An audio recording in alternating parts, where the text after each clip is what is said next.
20일 목요일입니다. 출발 증시와이드 2부 순서를 이어가겠습니다. 저희 프로그램 KT 올레 IPTV로도 함께 시청하실 수 있습니다. 자, 저희 2부에서 준비한 내용들 먼저 알려드릴까요? 네, 김동섭의 마켓포인트에서는 IM투자증권 김동섭 이사가 글로벌 주요 이슈 분석과 필승 투자 전략을 세워드리고요. 수급으로 보는 시장에서는 박재민 팀장이 실시간 주체별 수급 상황과 투자 전략을 함께 짜드립니다.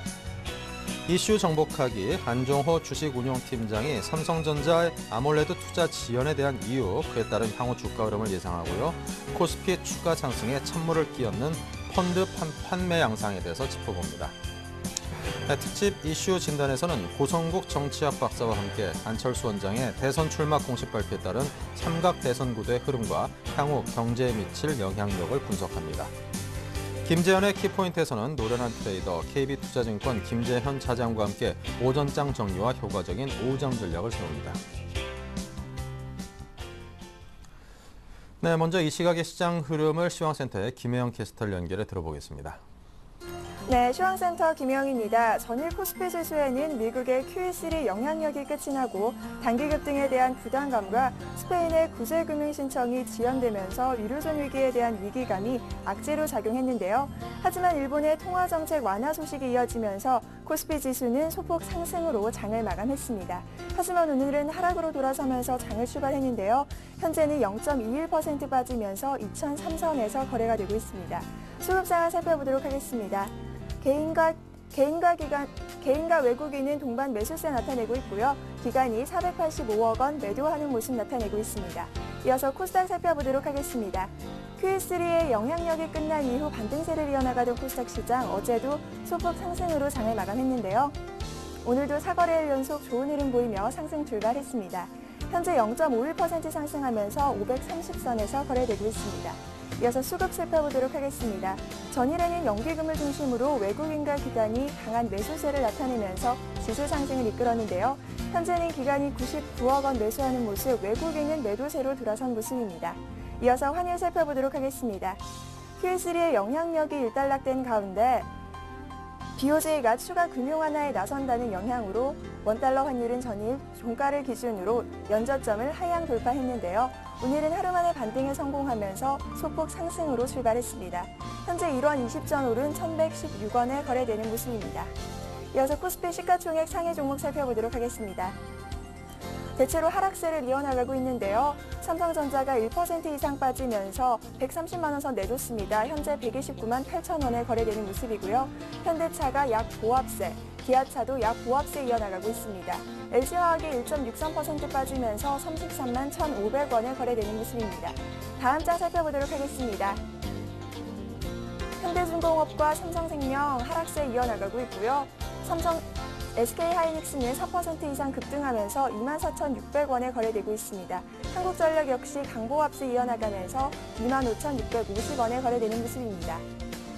코스닥 시가총액 상위 종목 살펴보도록 하겠습니다. 대장주인 셀트리온은 보합세 이어가고 있고요. 시가총액 2위 자리 지켜나가고 있는 파라다이스, 중국과 일본의 다오이다오 분쟁으로 국경절 연휴 시 중국 관광객들의 증가에 대한 기대감에 4% 이상 급등하며 현재 17,800원에 거래되고 있습니다. 서울반도체도 강보합세 이어나가고 있고요. CJ오쇼핑과 안내분 약 보합세 이어나가는 모습입니다. 다음 장 살펴보도록 하겠습니다. SM이 4% 이상 급등한 모습 보여주면서 59,600원에 거래되고 있고요. 반면 같은 엔터주인 CJENM은 1% 이상 빠지면서 31,150원에 거래되고 있습니다. 젠백스와 인터플렉스는 약보합세 이어나가는 모습입니다. 이어서 이 시각 특징 업종 및 테마 업종 살펴보도록 하겠습니다. 일본의 양적 완화 발표의 여파가 이어지면서 자동차 관련주들이 하락세를 보이고 있습니다. 전체적인 하락세 이어나가고 있는데요. 현대차는 약 보합세, 기아차도 약 보합세, 현대위아가 0.53% 빠지면서 18만 6천 원에 거래되고 있고요. 만도와 SL도 1% 내외에서 하락하는 모습 이어나가고 있습니다. 국내 정유주 3사가 국제유가가 급락했다는 소식에 동반 하락세를 이어가고 있습니다. 현재 GS는 2% 이상 빠지면서 66,900원에 거래되고 있고요. SK이노베이션 4% 이상의 급락 보이면서 16만 8천 원에 거래되는 모습입니다. SOL도 2% 이상 빠지고 있고요. LG화학, 호남석유도 하락세 이어가는 모습입니다. 여행 항공주들이 원화 강세와 실적 개선에 대한 기대감으로 동반 강세를 나타내고 있습니다. 대한항공이 3% 이상 상승하면서 5만 1,000원에 거래되고 있고요. 아시아나항공도 2% 이상 상승한 모습, 하나투어 4.18% 상승한 모습입니다. 하나투어는 52주 최고가를 갈아치웠고요. 모두투어는 3% 이상 상승하면서 25,350원에 거래되는 모습입니다. 안철수 원장이 대선 출마를 공식 선언하면서 관련주들이 급등세를 보이고 있습니다. 현재 안랩이 0.72% 강보합수 이어나가고 있고요. 솔고바이어 눈에 띕니다. 8% 이상 상승한 모습, 오늘과 내일은 10% 이상의 상승세 보여주면서 3,685원 이외에도 모두 강세 나타내고 있습니다. 민주통합당 대선 후보로 선출되자 기세가 등등했던 문재인 관련 테마주들은 안철수 원장의 출마 소식에 내림세를 보이고 있습니다. 현재 바른손이 4% 이상 빠지면서 5,430원에 거래되고 있고요. 우리들제약과 우리들생명과학 역시 5% 이상 빠지고 있습니다. 이외에도 모두 하락세를 보이고 있네요. SMCNC가 배우 장동건이 소속된 AMETN의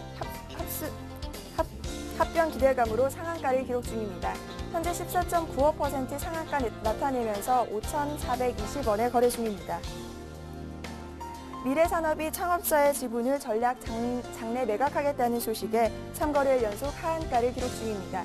현재 14.83% 빠지면서 1,005원에 거래되는 모습입니다. 지금까지 시황센터 김혜영이었습니다.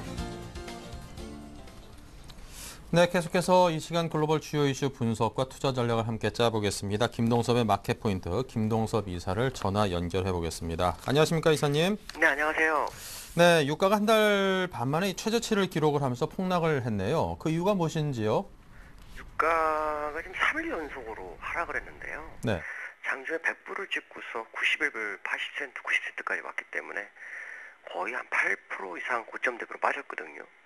근데 유가가 폭락한 이유에 대해서 지금 굉장히 의견이 분분할 겁니다. 이제 저도 사실 이거에 굉장히 고민을 좀 많이 하고 있는데요. 왜냐하면 과거사를 보면 유동성이 투입이 되면 가장 먼저 움직이는 것 중에 하나가 이제 위험자산과 함께 움직이는 것이 유가입니다. 그래서 과거에도 1차, 2차 양쪽하나 미국에서 진행할 때 유가가 146까지 가서 상당히 문제가 좀 됐었지만 어쨌든 시장에 들어온 유동성이 갈 수 있는 공간이 매우 제한되어 있죠.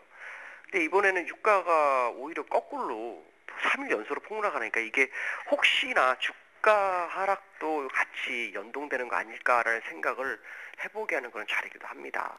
물론 지금 현재 유동성의 모습을 봤을 때는 상승이 맞지만 혹시라도 이게 유가와 연동해서 만약에 움직이는 상황이 발생해버리면 유가가 먼저 내려가고 주식이 나중에 따라가는 상황이 발생하면 유동성 함정까지 걸릴 수 있는 아주 무서운 자리라고 볼 수 있는데요.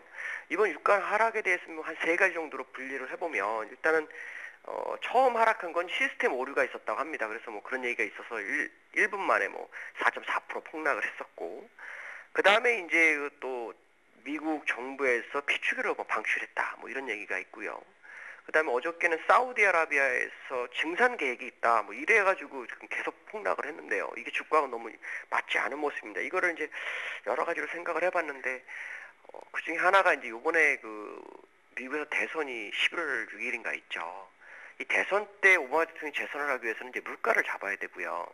시장에 뭔가 조치가 이루어졌다는 걸 보여줘야 되는데 지금 상황으로서는 일단 3차 양적 완화를 한 상황이기 때문에 인플레이션 우려가 좀 나올 수 있는 부분인데 이거를 지금 계획적으로 약간 의도한 상태에서 밀어내는 것이 아니냐.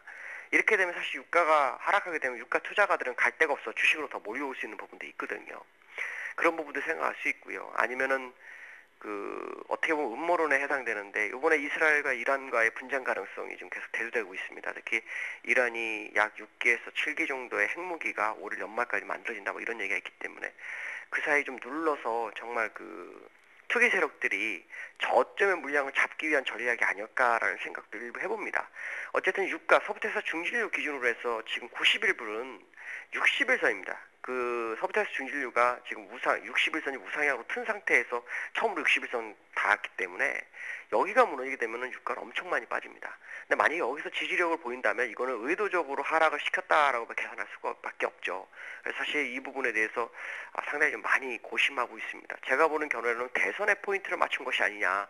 대선에서 오바마 대통령이 승리하기 위해서 시장에 보일 수 있는 어떤 정책들이 효과적으로 나타나는 모습을 확인시키기 위해서 의도적으로 글로벌과 연계해서 유가의 가격을 떨어뜨린 것이 아닌가 이렇게 보여지고 있고요. 근데 유가의 하락이 되면 이제 우리나라는 또 주식시장에 상당히 악영향이 있습니다. 왜 그러냐면 유가가 하락하게 되면은 화학종류주에 또 악영향이 있죠. 또 화학주에서 2차 전지 같은 대체 에너지, 또 태양광 같은 종목들 힘을 못 쓰게 됩니다. 그러니까 결국 지금 유가 하락이 어떻게 보면은 한 달이나 두 달 뒤에는 경제지표 호전세를 보일 수 있는 부분은 있지만 우리나라 현재 주식시장에서는 그렇게 좋은 상황은 아니다라고 판단하고 있고요. 이 부분이 시장에 어떤 식으로 다가오는지를 좀 봐야 될 것 같습니다. 그러나 제가 볼 때는 아마도 이게 대선과 연계된 움직임이 아닐까라는 생각을 일부 해보고 있습니다. 그래서 이 부분을 좀 관심 있게 보시면서 시장 대응을 하셔야 되겠고, 만약에 유가가 더 하락한다면 일단 화학종류 쪽은 좀 피해서 움직이는 전략도 한번 구사를 해봐야 되지 않나 이렇게 보고 있습니다. 네, 자 그리고 어제 일본까지 경기 부양책 대열에 합류하면서 이제 주요국 대부분이 경기 부양책을 내놓은 셈이 됐습니다. 자세한 내용과 시장에 미칠 영향력 말씀해 주십시오. 일본이 어저께 추가적 경기 부양을 장중에 내놓으면서 일본이 뭐 1.5%에서 6%대 상승률을 보였는데요. 일본이 이제 추가적인 경기 부양책을 한 게 자산 매입입니다. 자산 매입이 45조 엔 정도가 진행이 되는 걸로 돼 있었는데, 이걸 이제 10조 엔 증액을 해서 우리나라 돈으로 140조 정도 되죠. 146조 정도 되는데 10조엔을 증액해서 자산 매입을 더 하겠다라고 하고 금리는 현재 상태를 유지하겠다라고 했는데요. 이렇게 되면은 지금 시장에 너무 돈이 많이 풍부해지는 상황이고 환율 전쟁 가능성이 커집니다. 왜냐하면 엔고 현상을 누르기 위해서 전략적으로 했다면 지금 우리나라 같은 경우는 수출에 상당히 부담이 될 수 있죠. 근데 이상하게도 우리나라도 지금 환율이 1115원에서 30원 사이로 오가는 게 이것도 좀 이상합니다. 사실 유동성이 풀어져서 외국 자본이 국내에 지금 들어오고 있는 거 봤을 때 환율이 지금 내려와야 되는데 내려오지 못하고 있다는 거죠. 이런 부분을 봤을 때는 사실은 일본의 경기 부양책이 어떻게 보면 장기적으로 영향을 주지만 단기적으로는 일단 제한됐다고 판단을 하고 있고요. 어쩌면 지난번에 ECB의 무제한 국채 매입이라든가 아니면 ESM 통과 부분, 합헌된 부분, 또 미국의 3차 양적 완화를 세 개가 한꺼번에 다 이루어질 거라고 메이저들은 생각을 못했을 수도 있습니다. 그렇다면 오히려 지금은 환율이 높은 가격에 전 세계 글로벌에 진입을 하고 그 상태에서 저점의 주식을 매입하는 그런 과정일 수도 있겠다라는 생각을 해보는 아주 중요한 자리죠. 그렇지만 일본의 추가적인 경기 부양은 지금보다는 이 이후에 유동성이 시장에 들어올 때 그때가 진짜 역할을 하지 않을까라는 생각을 해보고 있습니다. 어찌됐든 지금 시장은 제가 볼 때는 최종적으로는 상승이 맞는 것으로 판단이 되는데요. 여러 가지 이슈, 유가라든가 환율이라든가 일본의 경기 부양을 통해서 움직이는 모습들이 시장과 전혀 맞지가 않습니다. 그래서 이 부분에 고민을 좀 많이 하고 있는데요. 일단 추세적으로 상승을 좀 보셔야 되겠고 외국인들이 추가적으로 매수를 해주는지 여기를 보면 일본의 추가 부양에서 돈 푸른 것이 시장에 들어오는지를 확인할 수 있을 것 같습니다. 왜냐하면 지난번 유로존에서 단기 자금이 들어왔다가 이번에는 미국에서 1조 2천억 정도의 장기 자금이 들어왔고 이번에는 일본에서 들어오는지를 확인하셔야 되거든요. 일본은 더 근거리 국가라다 보니까 오히려 단기 자금의 확률이 높습니다. 그래서 눌러지면서 외국 자본이 많이 들어온다면 이번에 들어오는 것은 아마 일본 자금의 확률이 높고 이건 단기적으로보다는 오히려 장기적인 영향권에 있지 않나 이렇게 생각하시면 접근하시는 게 맞을 것 같습니다. 네, 자 지금까지 IM투자증권의 김동섭 이사와 함께했습니다. 감사합니다. 네, 감사합니다. 네, 자 계속해서 신한금융투자 PWM 압구정센터의 박재민 PB팀장입니다. 안녕하세요. 네, 안녕하세요. 네, 시장의 흐름과 주체별 수급 상황 알려주십시오. 네, 오늘 일단 외국인 아침에 또 파는 것 같지만 역시 매수세로 돌아섰고요. 돈의 힘 제가 계속 말씀드렸습니다. 외국인이 우리나라 시장으로 들어올 수 있는 돈, 대략 추정만 해도 어마어마한 돈이 들어올 수 있는 유동성 랠리가 시작이 됐다고 분명히 말씀을 드렸고요. 외국인이 어제도 아침에 팔다가 결국엔 어제 일본 통화정책회의에서 유동성 정책 결국엔 역시 양적 완화 일본판이 나오면서 외국인이 1,800억 넘게 매수하면서 끝났죠. 오늘 역시 외국인 매수세 가세를 붓고 있고요. 역시 종가 기준으로 그래도 최소 2, 3천억은 사지 않을까 일단 생각을 하고 있습니다. 기간은 역시 펀드매 물량이 계속 부담되는 모양입니다. 투신권에서 260억 정도 나오고 있고요.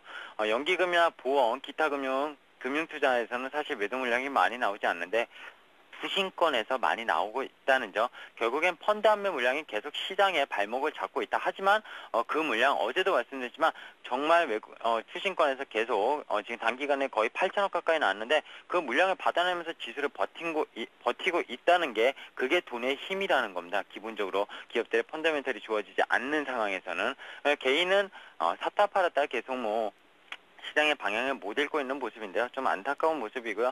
지금은 좀 단타 매매는 솔직히 안 하는 구간이 아니지 않나 이렇게 좀 개인적으로 생각을 하고 있습니다. 업종별로 좀 체크를 해보면요. 전기전자 업종의 외국인 기관이 많이 사고 있고요.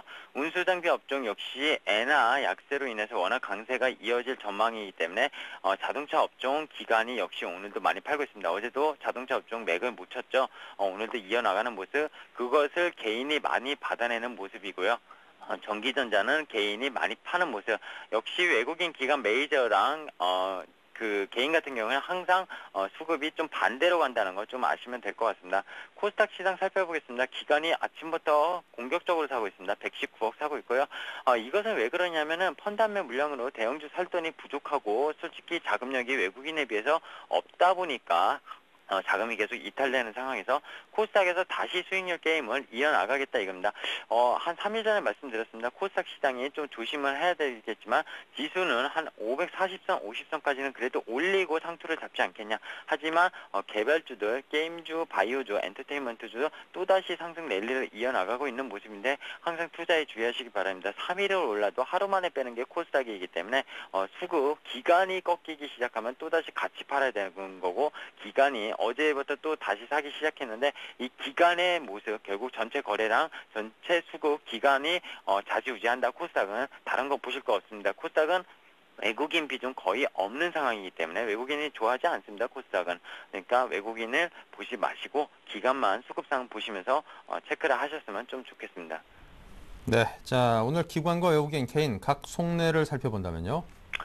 일단은 외국인 계속된다. 우리의 롱숏 전략 구경만 해봐. 어제 롱숏 전략 뭔지 말씀드렸습니다. 말 그대로 가는 종목 롱 바이해서 롱으로 좀 가져가고요. 롱으로 가져간다는 거 제가 11월 대선까지는 미국 충분히 갈만하다. 유동성 랠리라 이렇게 말씀을 드렸습니다. 숏 전략 안 되는 거 오늘 정유주가 빠지죠. GS, SK이노베이션, SOL 거의 2, 3%대 폭락을 하는데 WTI가 어저께는 사실 이제 외국인들이 전략 비축률을 방출할 것이다. 미국에서. 그래서 좀 조정을 받았었죠. 3%대. 그리고 오늘 밤 사이에는 또 3%대 넘게 WTI가 빠진 거는 원유 재고가 많았다. 왜 이런 뉴스들이 지금 또 흘러나올까요? 그 얘기는 좀 이따 말씀을 드리겠습니다. 중요한 거기 때문에. 그런데 이제 이어나가면 개인은 계속되는 양적 완화, 추가 상승이 가능할까? 좀 의심스럽습니다. 계속. 그래서 사지 못하고 팔고 있습니다. 잠깐 샀다가 오후 들어선 팔고 계속 뭐라고 해야 되지? 갈팡질팡 하고 있다는 모습이 가장 어울리지 않을까 생각을 하고 있습니다. 기관은 투시는 팔고 있는데 국가는 프로그램 차익으로 계속 사고 있고 누굴 믿어야 되는 거지 하면서 투자 주체들도 솔직히 지금 상당히 애매하게 이렇게 판단을 하면서 하루는 사고 또 하루는 팔고 먹는 것도 없이 그렇게 왜 매매를 하는지 모르겠습니다. 기관도 참 답답합니다. 이렇게 말씀을 드리는 게 맞을 것 같습니다. 네, 자 오늘장 개인을 위한 투자 전략은 어떤 걸까요? 네, 오늘은요, 좀 제가 중요한 얘기를 하고자 합니다. 사실, 일반적인 어떤 시장 얘기는 좀 오늘은 안 하려고 하고 있고요. 속된 말로, 돈의 힘, 요거는 솔직히 할 수는 없고, 돈 XX라고 사람들 하지 않습니까? 그런 장이 뭔지 보여주는 장이 오고 있다. 이 말씀을 드리고자 합니다. 어제 이벤트가 하나 있었습니다. 일본 통화정책 회의 수요일날 있을 거라고 월요일부터 말씀드렸고 분명히 통화정책 나올 거라고 말씀을 드렸습니다. 결국엔 일본이 경기 부양하기 위해서 그동안에 국채 매입을 했었고 경기 부양하던 계속 그런 자산 매입 부분을 10조엔을 더 투입을 시키겠다고 했습니다. 환율로만 쳐도요 500조 원입니다. 500조 원. 어마어마한 수치입니다. 이게 우리나라 1년치 아마 예상보다 더 많은 수치일 텐데요. 보통 돈이 아니라는 거를 명심하셔야 됩니다. 결국에는 엔캐리 트레이드 많이 아시죠? 엔캐리 트레이드. 결국 전 세계적으로 기축통화는 뭡니까? 뭐 딱 나누자면 원래는 달러 베이스고요. 그리고 엔화도 기축통화고 유로도 기축통화. 세 개가 가장 기축통화입니다. 중국 위안화는 왜 빼느냐 이렇게 말씀하시는 분도 있는데 중국은 위안화는 사실 그런 어떤 자국 내 통화 가치지 아직 기축통화의 그런 화폐로서는 위상은 솔직히 안 됩니다. 정확히 말하면은. 그러면은 일본이 우리나라처럼 IT가 예전에 90년대 뭐 개발을 상당히 했었고 소니나 이런 산요 이런 거에 대해서 상당히 했었는데 지금은 다 죽었습니다. 일본이 수출로 먹고 사는 기업이 부동산 침체되고 90년대 10년 장기 침체가 오면서 거의 뭐 성장성이 없어진 나라죠. 그럼 일본은 뭘 먹고 그래도 이렇게 GDP가 높고 뭘로 이렇게 먹고 사느냐? 속된 말로요. 사채업입니다. 결국에는요. 일본 애들이 지금 잘하는 거는 뭡니까? 앞서 말씀드린 대로 엔캐리 트레이드를 이용한다는 겁니다. 가장 큰 수익이 돈놀이입니다. 돈놀이. 엔캐리 트레이드, 결국 미국도 내수 제조업이 중요하고 결국 고용지표를 살리기 위해서 내수 제조업을 살려야 된다. 천만의 말씀입니다. 지금 미국 저금리, 제로금리죠. 그것도 2015년 말 중반까지 연장하겠다 버닝키가 대놓고 돈을 풀겠다, 뭐 헬리콥터로 뿌리겠다. 그래서 뭐 헬리콥터 버닝키 이런 말도 있지 않습니까? 일본도 똑같이 같이 맞불 작전으로 돈놀이를 하겠다는 겁니다. 일본이 돈을 찍고 시장을 인위적으로 만든다면요. 전 세계 투자처에 돈을 공급하게 되고요. 엔화로. 그리고 그 이자돈 그리고 환율 부분. 결국 이게 엔캐리 트레이드입니다. 간단하게 말하면 복잡하게 생각할 것도 없고 수익 내기 가장 좋은 조건이고요. 결국엔 일본이 이제 미국과 유럽이 경기 방식을 쓰니까 똑같이 가겠다는 겁니다. 그러면 여기서 중요한 게 있습니다. 중국은 왜 안 되냐? 이 말씀을 드리고자 합니다. 중국 증시 뭐 연중 제일 아마 최저점이 아닌가 생각이 듭니다. 다른 나라 증시에 대비해. 위안화 아직도 아까 말씀드렸지만 기축통화에 들지 못한다고 했습니다. 자국통화고요. 사회주의 국가입니다. 미국, 일본 용인하지 않습니다. 그 통화를 기축통화로. 왜냐하면 중국이 기축통화가 되면 이들이 압박을 받기 때문이다. 결국엔 이게 화폐전쟁입니다. 흔히 말하는 책 읽어보시면 알겠지만 이게 화폐전쟁이고 이게 무역전쟁을 점점 더 발발시킬 수 있는 겁니다. 그러면은 이어서 말씀을 드리겠습니다. 정말 중요한 순간인데요. 국내는 무역수지가 이렇게 양적 완화가 세계적으로 일본이나 유럽, 미국에서 하면요. 어떻게 됩니까? 적자가 확대됩니다. 결국에는. 물가 상승은 부추기게 되고요. 안전자산은 아무도 투자하지 않게 됩니다. 저금리가 계속 기조가 되기 때문에. 그러면 국내 기업들의 펀더멘탈은 어떻게 됩니까? 제가 전차군단은 올라오면 계속 패야 된다고 말씀드린 게 최근에 장이 2000선에서 회복을 했지만 전차군단은 아주 힘을 발휘하지 못하고 있습니다. 그에 반면에 철강주, 뭐 조선업, 기계, 그리고 은행, 정유화학 이런 것들이 돌아가면서 올라가고 있는 시장인데요. 결국에는 전차군단은 워낙 강세가 올해 연말까지 1,050원까지 떨어지면은 이익이 확실하게 급감이 됩니다. 그러면 어떻게 되는 겁니까? 결국에 내년도 기업 업황이 전차군단을 제외하고선 당연히 안 좋았는데 우리나라 기업 업황은 더욱 안 좋아지고요. 증시가 그런 유동성 랠리가 끝나게 되면은 정말 무너지는 장이 온다는 겁니다. 제가 겁을 주려는 게 아니라요. 유동성 랠리를 지금 즐기셔야 될 때라는 겁니다. 지금 돈을 벌어놔야지 나중에 하락장에 다른 것을 무언가 안전자산을 투자해도 저금리에 그만큼 벌어놓은 게 있어서 먹을 게 있다는 거고요. 결국에 중국이 경기부양책 쓸 겁니다. 저는 쓸 거라고 보고 있고요. 왜냐하면 중국, 일본, 미국, 유럽, 니네만 돈 푸냐? 우리도 돈 풀면 어떻게 되나 보자. 이렇게 분명히 나올 겁니다. 최근에 뭐 중국과 일본 지금 영토 분쟁 있죠. 중국이 만만치 않은 나라입니다. 아무리 사회주의 국가고 기축통화 아니라고 하더라도 중국에서 달러 보유액 아마 사상 최다액이고요. 그리고 유로도 얼마 전부터 엄청나게 샀고 유로 관련된 채권도 중국에서 매입한 게 어마어마합니다. 근데 유럽이나 미국에서 돈을 풀어서 그것들은 휴지를 만들겠다고 했습니다. 화폐를. 달러가 휴지가 되고 유로가 휴지가 되고 엔화도 휴지가 된다. 그럼 중국 입장에서 뭐가 됩니까? 자국의 가치를 역시 절하시킬 수밖에 없습니다. 그러면은 어떻게 됩니까? 유동성이 연쇄 폭발이 나온다는 겁니다. 그 시장이 결국에는 시작이 언제 되느냐? 지금 이미 버냉키랑 드라기가 어떤 언지를 주었고요. 중국이 풀게 되면은 그 유동성 랠리가 정말 폭발적으로 나올 수 있다는 점이 지금 시장이 계속 2000선에서 답답하게 움직이는 것 같지만 그게 터질 때 코스닥 시장은 다시 꼬꾸라질 거고요. 종합주가지수는 2100을 넘어서는 강력한 상승장이 단기간에 올 것이다. 이렇게 말씀을 오늘 드리고 싶습니다.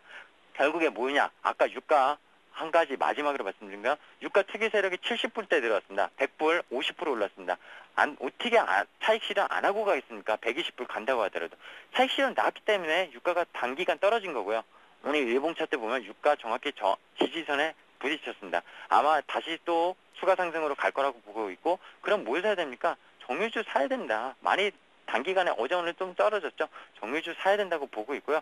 이런 업종들 계속 농지적 전략으로 가져가시면은 정말 될 거라고 봅니다. 현대제철 어제 말씀드린 것 같은데요. 현대제철 이런 거 된다고 봅니다. 실적이 안 되지만 엔화 어제 약세로 돌아섰죠. 그러면은 고로업체인 현대제철은 상당히 엔화 약세가 워낙 강세가 도움이 되는 기업들입니다. 결국에 전차군단 버리고 계속 말씀드린 업종 떨어지면 사서 단기 트레이딩을 하시던 바이 앤 롱으로 가시던 그거는 개인 투자가의 전략이시고요. 사실 저는 오늘 이 중요한 것들 화폐전쟁이라는 굵직한 거 그리고 돈의 가치 그런 거 유동성 연쇄 폭발 이런 거 꼭 명심하시면서 지금 장을 대응하시면 될 거라고 보고 있습니다. 예, 이상입니다. 네, 자신까지 박재민 PB팀장과 함께했습니다. 감사합니다. 네, 감사합니다.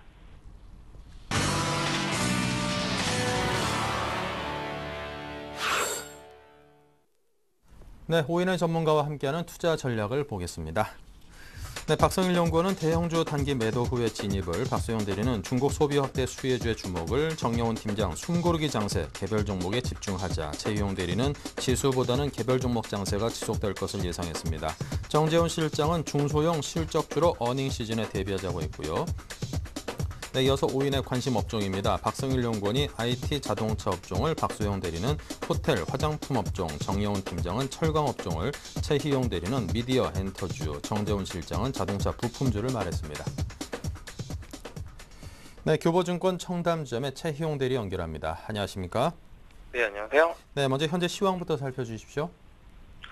네, 거래소는 지난주 금요일에 양적 완화 발표로 급상승한 이후로 2천선을 간신히 지키면서 행보하고 있는 모습입니다. 네, 돈을 많이 푼다는 것은 분명 호재지만 정부 빚이 늘어나는 것이기 때문에 장기적으로는 불안 심리가 더 높아질 수도 있는 모습이고요.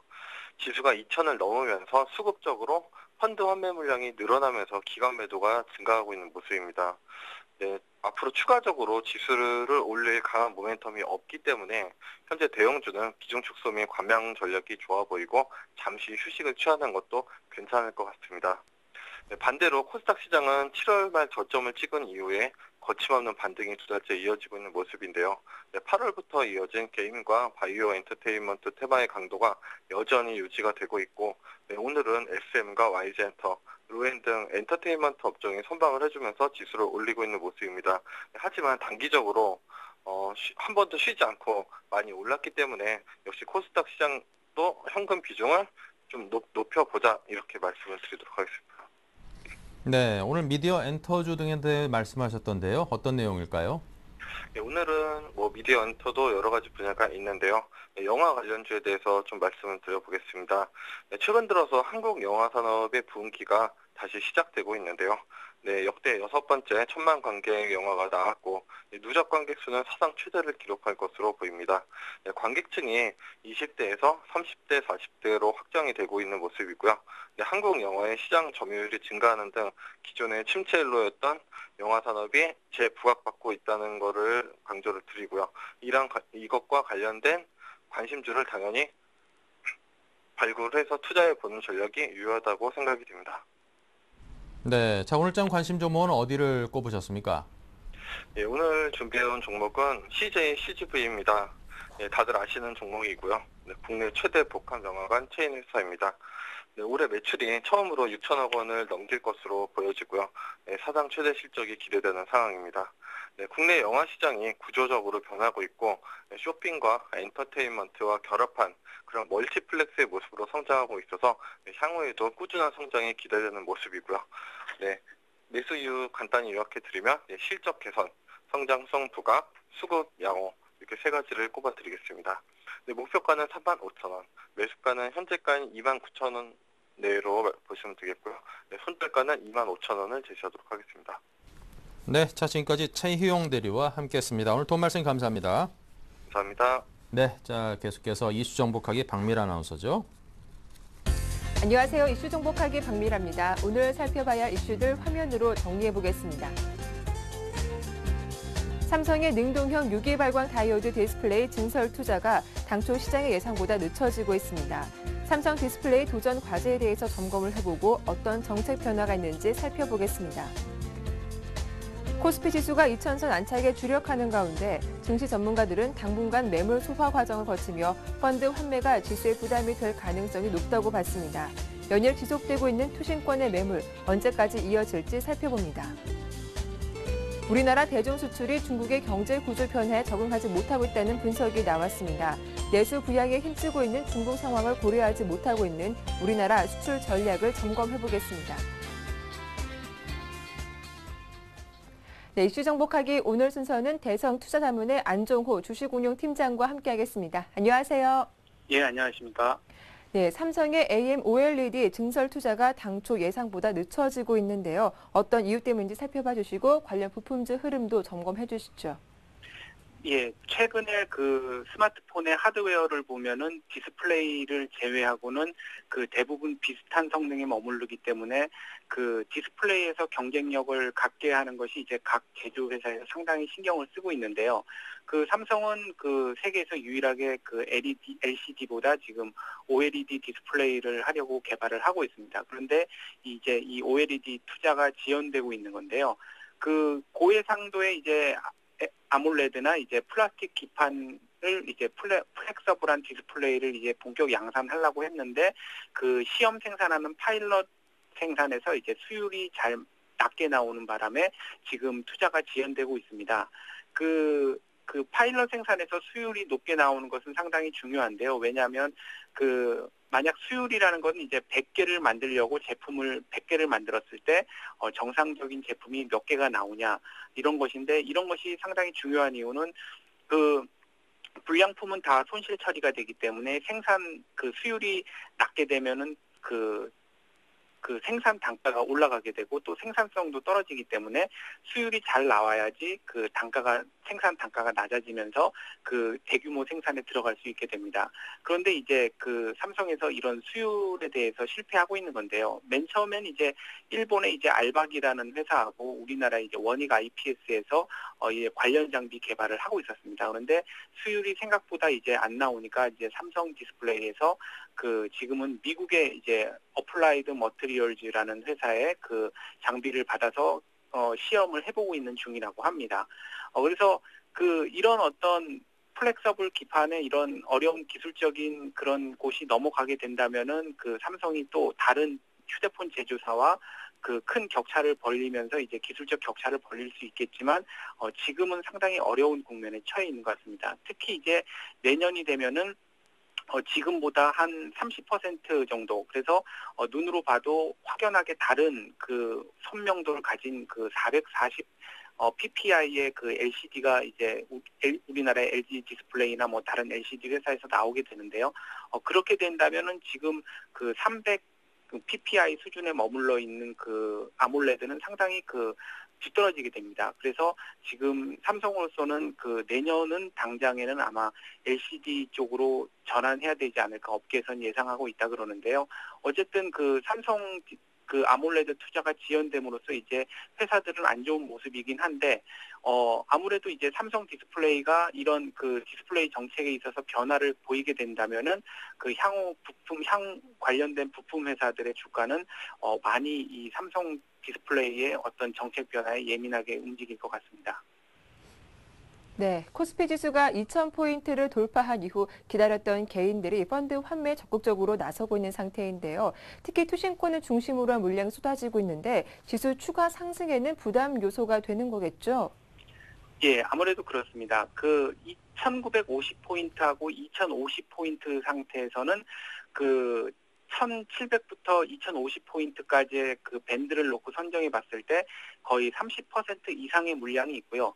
또 거래 대금도 그 1950에서 2050포인트까지 거의 11조에 매일 11조에 가까운 거래 대금이 거래됐었던 그 구역이기 때문에 지금 그 미국의 QE3로 인해서 지수가 급등을 했습니다만 이 지수대를 크게 벗어나기가 지금 힘든 이유가 그렇게 큰 매물대와 그 차익 매물이 대기하고 있기 때문입니다. 오늘도 뭐 2000선 부근에서 지지부진한 모습을 보이고 있는데요. 그 기관도 오늘도 이제 매도를 하고 있습니다. 특히 이제 펀드 환매가 계속되고 있기 때문인데요. 그 투신권에서는 계속 펀드 환매가 나와서 그 17일 날 그 2000포인트가 넘었을 때는 그 3050억이 넘는 순매도를 보였고, 이 순매도 규모는 이제 6개월 만에 최대 규모입니다. 그리고 18일에도 1300억을 보였고, 오늘도 이제 540억 정도의 순매도를 지금 현재 기록하고 있는데요.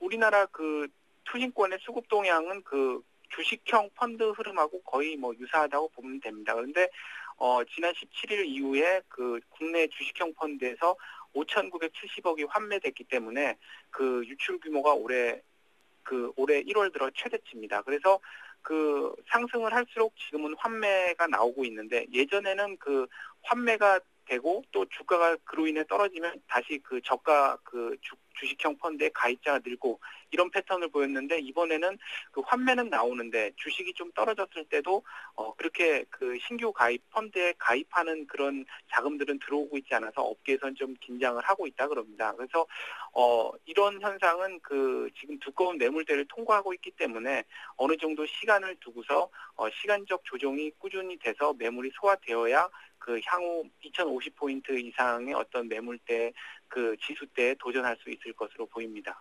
네, 끝으로 우리나라 대중 수출이 중국의 경제 구조 변화에 적응하지 못하고 있다라는 분석이 나왔습니다. 어떤 내용인가요?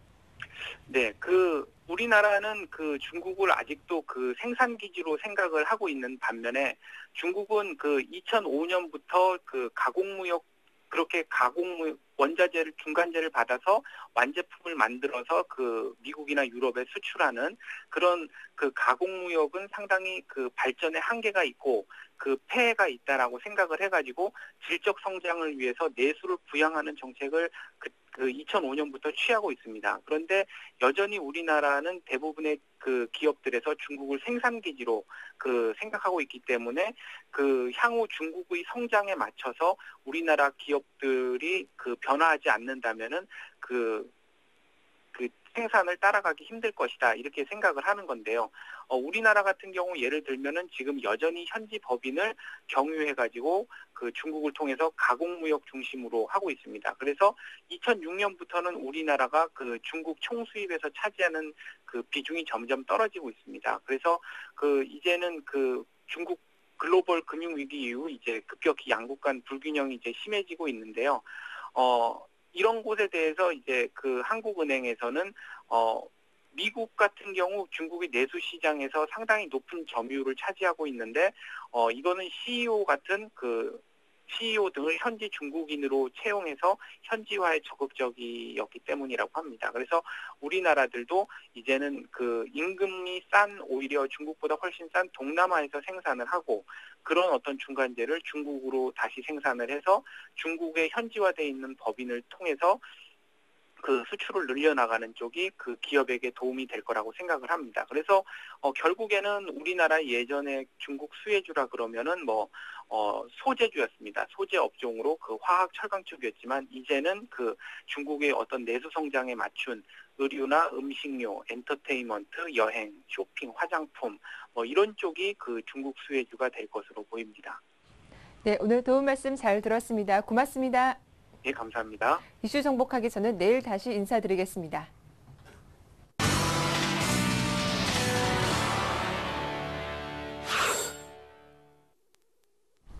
네, 어제 안철수 원장이 대선 발표를 공식화하면서 본격적인 삼각 대선 구도가 형성이 됐습니다. 세간의 이목이 상당히 집중되고 있는데요. 과연 우리 경제에 미치는 영향이 어떤 것인지 분석해보는 시간을 갖겠습니다. 자, 오늘 특별히 고성국 정치학 박사님과 전화 연결하겠습니다. 안녕하십니까? 안녕하십니까? 네, 안철수 서울대 융합과학기술대학 원장이 어제 19일 대선 출마를 공식 선언했군요. 향후 예상되는 행보가 어떤 것인지 먼저 들려주십시오. 안철수 교수가 어제 국민과 함께 한다고 하는 것을 처음부터 끝까지 내내 강조했습니다. 그리고 기성 정치권의 낡은 정치를 강하게 비판했거든요. 그래서 우선 정당을 새로 만들거나 또는 민주통합당에 입당을 하거나 이런 식으로 기존 정치 질서에 편입되어 들어가는 행보보다는 국민 후보, 시민 후보라고 하는 그런 국민과 함께하는 그런 그 깨끗한 정치의 이미지를 가지고 행보를 계속할 것 같아요. 그리고 어제 그 출마 선언에서 정책적 비전을 밝히는 대목에서 특별히 복지와 성장의 균형을 잡겠다라고 한 대목들이 있습니다. 말하자면 이번 대선에서 어느 때보다도 복지 논쟁이 활발하게 전개가 될 것 같은데요. 그러나 다들 뭐 지속가능 복지여야 된다 이런 얘기들 하잖아요. 여야 모두. 이 부분을 안철수 교수가 특유의 그 균형 감각 있는 그런 그 어법으로 복지와 성장의 균형을 잡겠다 이렇게 얘기를 해서 향후 그 안철수 교수의 이 경제 정책의 공약이 복지나 성장 양쪽을 다 두루 고려하는 이런 균형 잡힌 내용으로 나올 가능성을 좀 예고하고 있는 그런 상황입니다. 오늘 현충원 참배로 이제 첫 행보를 했는데요. 지금 전해지기로는 이승만 전 대통령, 박정희 전 대통령, 그리고 김대중 전 대통령 묘소를 모두 참배하겠다. 그렇게 지금 하고 있습니다. 그래서 어제 그제 있었던 문재인 후보, 박정희 전 대통령 묘소를 일부러 참배를 하지 않아서 말하자면 역사 논쟁을 다시 불을 붙였는데 그런 형태보다는 전직 대통령들에 대한 예우는 예우대로 갖추겠다고 하는 안철수 교수, 안철수 원장의 그 행보가 또 문재인 후보와는 약간 그런 면에서 차별화를 보이고 있다. 이런 평가도 가능할 것 같습니다. 네, 이 대선 출마 선언에 따라서 앞으로 안내배 행보에도 초미의 관심이 모아지고 있습니다. 어떤 흐름이 예상되는지요?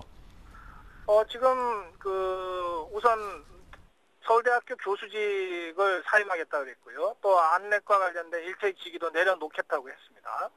이제 진짜 정치하겠다는 것이고요. 기자들이 이번 대선에서 이기면 대통령이 되겠지만 지면 어떡할 거냐 그랬더니 안철수 후보가 중간에 직업을 여러 번 바꿨지만 한 번도 중도에 포기한 적 없다. 이렇게 답변을 했어요. 그러니까 이번 대선에서 안 되더라도 앞으로 정치인으로서 계속 살겠다. 그래서 끝까지 승부를 한번 보겠다. 이런 의지를 이렇게 강력하게 피력한 것으로 해석이 됩니다. 그래서 안철수 교수의 어제 그 표현을 해석을 하자면 다시 뭐 기업인으로 돌아가거나 이럴 가능성은 별로 없다고 생각이 되고요. 어제 상당히 의미 있는 발언 중에 하나가 대통령에 당선되면 안내배 나머지 반의 지분도 사회에 환원하겠다. 이렇게 밝힌 적이 있습니다. 그러니까 그 대목도 이제 대통령 당선을 강하게 확신하면서 나온 발언이긴 합니다만 안철수 교수의 스타일로 봐서 대선 결과와 상관없이 안랩 지분의 사회 환원은 검토될 가능성이 있지 않냐 저는 그렇게 봅니다. 네, 요즘 정치권에서는 경제 민주화에 대한 논란이 상당히 가열되고 있습니다. 이 경제 민주화에 대한 새 후보의 생각을 비교해 본다면 어떨까요? 경제 민주화나 이 경제 민주주의 문제는 뭐 시대적 흐름이고 대세이기 때문에요. 어느 후보도 공개적으로 그걸 반대하지는 않죠. 특히 좀 보수 성향의 박근혜 후보가 경제민주주의를 먼저 선점한 형국이 돼서요. 문재인 후보도 안철수 교수도 이 부분에 대해서는 좀 강론에 있어서 어떻게 박근혜 후보와 다르냐라고 하는 것을 보여줘야만 되게끔 이런 상황이 만들어져 있습니다.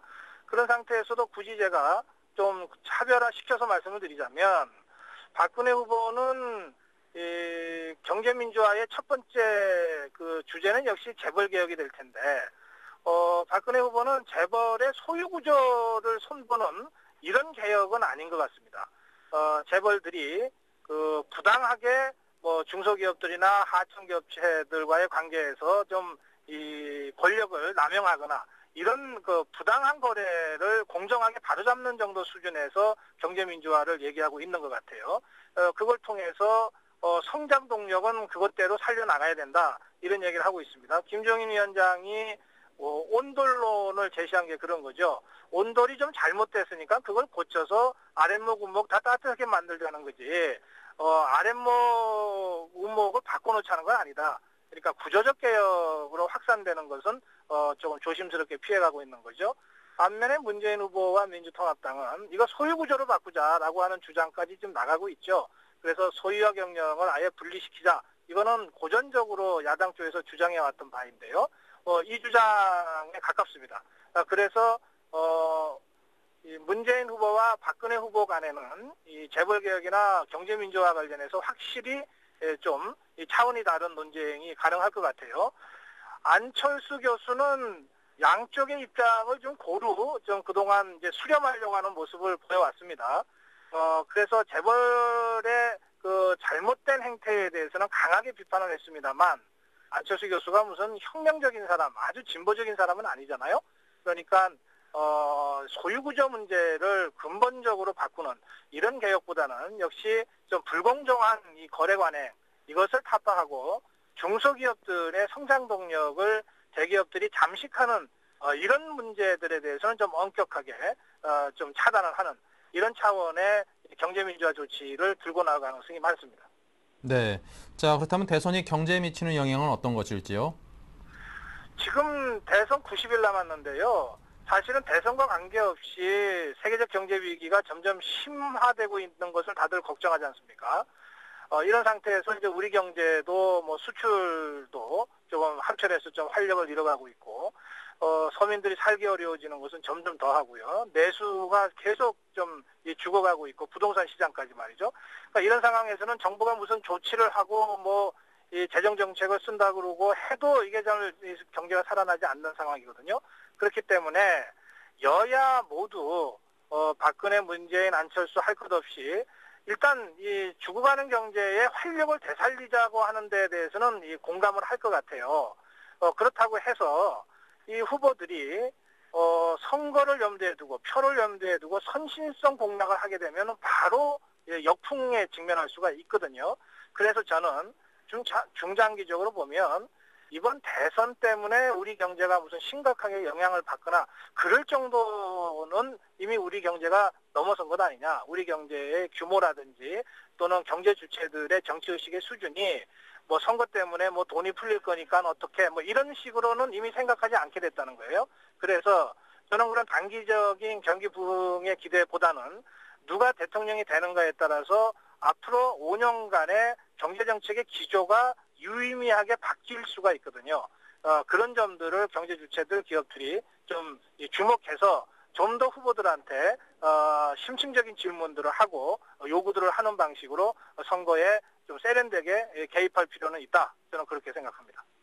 네, 잘 들었습니다. 안철수 원장의 출마 선언에 따라서 앞으로 대선 판도가 어떻게 흘러갈지 또 그것이 경제에 미치는 영향들은 어떤 것인지에 대한 이해가 아주 쉽게 깊어졌습니다. 자, 지금까지 고성국 정치학 박사님과 함께했습니다. 오늘 말씀 대단히 감사합니다. 네, 고맙습니다.